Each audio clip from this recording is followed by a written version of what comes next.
Hey guys, welcome back to the ABH YouTube channel. कुछ दिन पहले मेरे एक सब्सक्राइबर ने, जिनका नाम सूरज है, उन्होंने कमेंट बॉक्स में एक सवाल पूछा था कि भाई एरोप्लेन में ट्रांसपॉन्डर का क्या काम होता है और ये स्क्वाक कोड होता क्या है। मुझे आज तक इसका फंक्शन समझ में ही नहीं आया। प्लीज़ भाई मुझे अच्छे से डिटेल्स में समझा दो।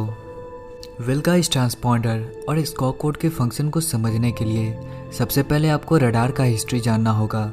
उसके बाद ही जाकर आपको ट्रांसपॉन्डर और स्क्वाक कोड का फंक्शन अच्छे से समझ में आएगा। और प्लीज़ आप वीडियो को पूरा एंड तक देखना।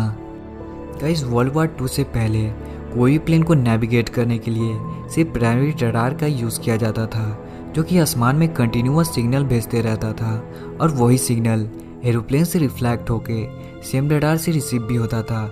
मतलब एक ही रडार एंटीना सिग्नल ट्रांसमीटर और रिसीवर का काम करता था।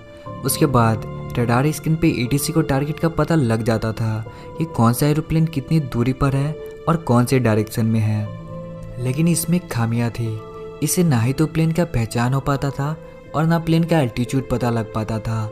और तो और वर्ल्ड वॉर 2 के वक्त दुश्मन का जहाज और अपना जहाज को पहचानने में कुछ ज़्यादा ही दिक्कत हो रही थी। मतलब कौन सा दुश्मन का जहाज है और कौन सा अपना, ये चीज़ पता ही नहीं लग पाता था। इसके बाद से ही साइंटिस्ट ने एक साथ 2 नया टेक्नोलॉजी का इन्वेंट किया। पहला है सेकेंडरी सर्विलेंस रडार और दूसरा है transponder. Guys, secondary surveillance radar को एयरपोर्ट के एक ऊंचे टावर पर लगाया गया और ट्रांसपॉन्डर नामक डिवाइस को एरोप्लेन में लगाया गया। और अब यहीं से कोई प्लेन को ट्रैक और नेविगेट करने के लिए पूरी तरह से कहानी ही बदल गई।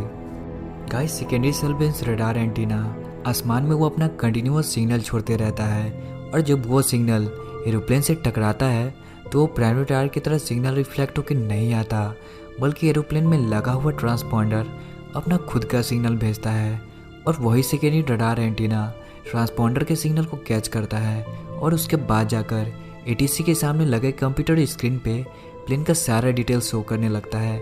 मतलब एरोप्लेन का altitude, call sign, speed, direction और प्लेन क्लाइंब कर रहा है या डिसेंड, ये सारा चीज़ एयर ट्रैफिक कंट्रोलर को पता चल जाता है।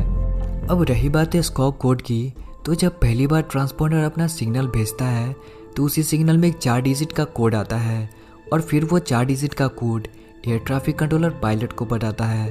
उसके बाद इस कोड को पायलट ट्रांसपॉन्डर में इनपुट करता है और यही 4 डिजिट के कोड को स्क्वाक कोड बोला जाता है। अब आप सोच रहे होंगे ये स्क्वाक कोड से होता क्या है, तो गाइस मैं आपको बता दूं, स्क्वाक कोड एक सीक्रेट कोड होता है और हर प्लेन का अपना अलग अलग रहता है। और इस कोड के इनपुट करने के बाद ही ट्रांसपॉन्डर अपना फुल डिटेल्स ATC को भेजता है। और एक सबसे इम्पोर्टेंट बात, प्लेन की डिपार्चर होने से पहले ही एयर ट्रैफिक कंट्रोलर पायलट को स्क्वाक कोड बता देता है और ये पूरे फ्लाइट के सफ़र के दौरान सेम ही रहता है। गाइस, अब आज के लिए इतना ही। इसका और डिटेल्स में नेक्स्ट वीडियो में बताऊँगा। सो लास्टली, इसी तरह की नॉलेज पाने के लिए आप मेरे चैनल को लाइक और सब्सक्राइब जरूर कर लीजिए। तो चलिए मिलते हैं नेक्स्ट वीडियो में। तब तक के लिए धन्यवाद।